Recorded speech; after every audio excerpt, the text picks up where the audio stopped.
Hello students, हम लोग शुरू कर रहे हैं एक फिर से नया टॉपिक जो ब्रिटेन के संविधान से संबंधित है।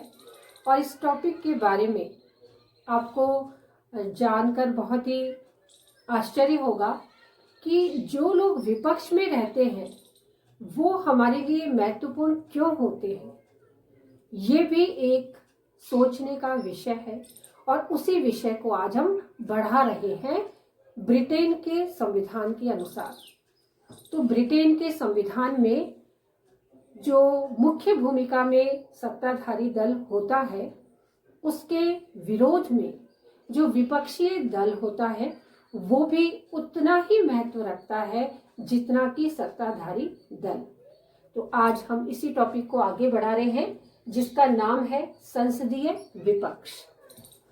संसदीय विपक्ष इसका अर्थ यह है कि हमें ज्ञात है कि ब्रिटेन में संसदात्मक शासन व्यवस्था है और इस संसदात्मक शासन व्यवस्था की वजह से ही जो शासन सत्ता होती है वो उसका जो कार्यपालिका प्रधान होता है वो अपनी शक्तियों का प्रयोग नहीं करके उसकी समस्त शक्तियों का प्रयोग प्रधानमंत्री और उसका मंत्रिमंडल करता है। इस तरीके से हम देख सकते हैं इस व्यवस्था को, इस रूप में हम अपना सकते हैं, समझ सकते हैं कि वहाँ का जो विपक्ष है वो कितना महत्वपूर्ण होता है। तो संसदात्मक शासन में विपक्ष की भूमिका बहुत अहम होती है और इसी भूमिका की वजह से वो प्रजातंत्र में भी इम्पोर्टेंस रखता है कि जब जो शासन सत्ता धारी व्यक्ति होते हैं उनके विरोध में बोलना कोई आसान काम नहीं होता, क्योंकि आलोचना करने वाला बुरा बनता है, ये स्पष्ट है। तो ये विरोधी दल सत्ताधारी दल के विरोध में कैसे बोल सकता है? वो उन्हें दंडित करवा सकते हैं, वो उन्हें किसी भी रूप में लाभ की स्थिति में नहीं देखना चाहते। तो विरोधी दल कैसे इम्पोर्टेंट होता है, इसे ही आज हम पढ़ने जा रहे हैं, संसदीय विपक्ष। तो हम शुरुआत करते हैं इसकी कि किस रूप में इसको परिभाषित किया गया है, किस रूप में इसको जाना गया है। तो ये एक महत्वपूर्ण अंग है जो सरकार की नीतियों की आलोचना करता है, जिससे कि सरकार सतर्क रहे, वह अपना कार्य सही ढंग से पूर्ण करे। यदि विपक्ष न हो तो सरकार अपने दल के बहुमत के बल पर मनमानी करेगी, जिससे नागरिकों की स्वतंत्रता का हनन हो सकता है। यदि संसदीय सरकार में एक विरोधी दल विद्यमान है तो नागरिकों के हितों को भली प्रकार सुरक्षित रखा जा सकता है। तो जेनिंग्स ने कहा है कि यदि यह जानना हो कि अमुक देश की जनता स्वतंत्र है या नहीं, तो यह जानना आवश्यक है कि वहां पर विरोधी दल है या नहीं, और है तो कहां पर। तो इस तरीके से जेनिंग्स ने जो व्यवस्था की और जो बताया कि यदि विरोधी दल न हो तो क्या होगा, उस राष्ट्र की जो जनता है उसकी स्वतंत्रता का हनन हो सकता है। तो जनता की स्वतंत्रता का हनन किसी भी कीमत पे नहीं होना चाहिए प्रजातंत्र में। इसलिए प्रजातंत्र में दल विपक्ष भी उतना ही महत्वपूर्ण है जितना सत्ताधारी दल। पढ़ते हैं इसके कार्यों को कि विरोधी दल के मुख्य कार्य क्या क्या होते हैं। तो पहला कार्य है आलोचना करना, कि राजनीति विज्ञान में आलोचनाओं को बुरा बिल्कुल भी नहीं माना जाता है। आलोचनाएं हमारे जीवन को और भी बेहतर बनाने के लिए कार्य करती हैं। तो ये आलोचनाएं जो सत्ताधारी दल की करता है विपक्ष, ये सदन में बैठकर सरकार की नीतियों का भली भांति निरीक्षण करता है, परीक्षण करता है और उसके बाद में सीधी सीधी कटु आलोचना करता है।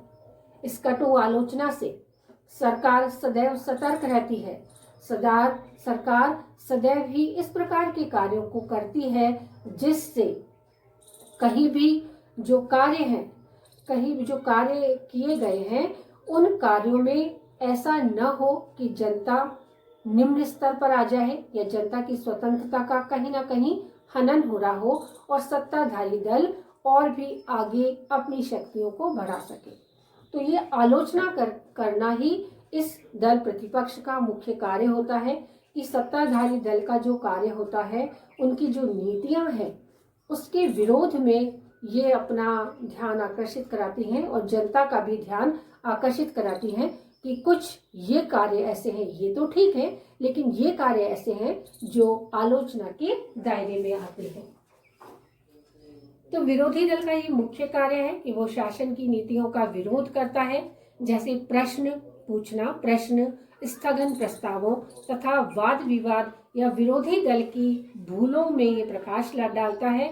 और इसलिए टियरने ने कहा है कि विरोधी दल का कर्तव्य है कि वह कोई भी प्रस्ताव नहीं करता, इस बात का विरोध करता है और शासन को पद से हटाने का प्रयत्न करता है। जो भी शासक है उसको पद से हटाने की भी व्यवस्था वो करता है और कहीं भी सरकार की नीतियां जनता की स्वतंत्रता पर हावी न हो, इसका वो प्रयास करता है। दूसरा कार्य है शासन की नीतियों को प्रभावित करना, कि जब व्यक्ति शक्तिशाली हो जाता है, पद के साथ शक्तियां जुड़ी होती हैं, जब किसी व्यक्ति को पद मिल जाता है तो पद का प्रभाव उस पर पड़ता है, ये एक सामान्य सी बात है।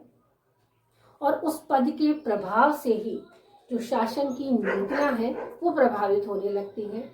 तो शासन की नीतियों को प्रभावित होने से बचाने के लिए दल विपक्ष कार्य करता है कि जो भी नीतियां हैं उससे शासक प्रभावहीन बना रहे और जनता के समक्ष उसकी छवि बेहतर बनी रहे और वो बेहतर ढंग से कार्य कर सके, कि जनता की जो नीतियां हैं उसका प्रभाव समय समय पर और उसके औचित्य अनौचित्य की जो बात है वो जनता के समक्ष होनी चाहिए और जनता इससे कम प्रभावी हो, ताकि ये जो शासन की नीतियां हैं वो सामान्य जनता के लिए लाभकारी हो।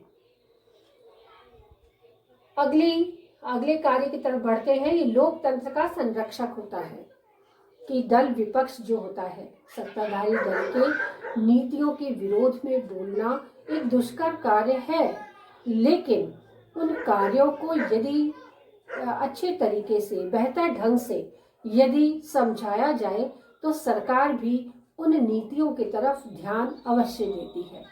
तो इस तरीके से नीतियों की तरफ ध्यान देने का अर्थ है कि ये विपक्ष लोकतंत्र का संरक्षक बन जाता है, जनता की इच्छाओं और जनता की अभिव्यक्तियों को वो व्यक्त करता है और लोकतंत्र का संरक्षक बना रहता है। कि आलोचना करने का परिणाम ये रहता है कि शासक जागरूक रहता है और जनता की जो कार्य है, जनता के प्रति जो उसके उत्तरदायित्व है, वह कभी भी उन उत्तरदायित्वों से वह भटकता नहीं है और उन उत्तरदायित्व की तरफ उसका पूरा ध्यान रहता है कि कहीं भी ऐसा ना हो कि जनता के उत्तरदायित्व से वो दूर चला जाए और जनता व्यवहारिकता से कहीं दूर चली जाए। अगले कार्य की तरफ बढ़ते हैं, वैकल्पिक सरकार का प्रयास। तो वैकल्पिक सरकार का प्रयास की जब हम बात करते हैं तो विरोधी दल के समक्ष उनका कार्य यही होता है कि कभी भी वो सरकार को गिराने का प्रयास कर सकते हैं।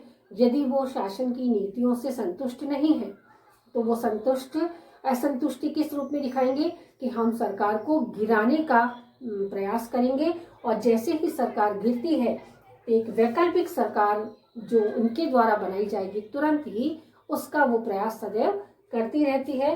तो विपक्ष का ये महत्वपूर्ण कार्य है कि वो सरकार को सदैव इस बात से अवगत कराती रहती है कि एक वैकल्पिक सरकार उनके समक्ष मौजूद है और वो अपने दायित्वों का सही ढंग से निर्णय करे।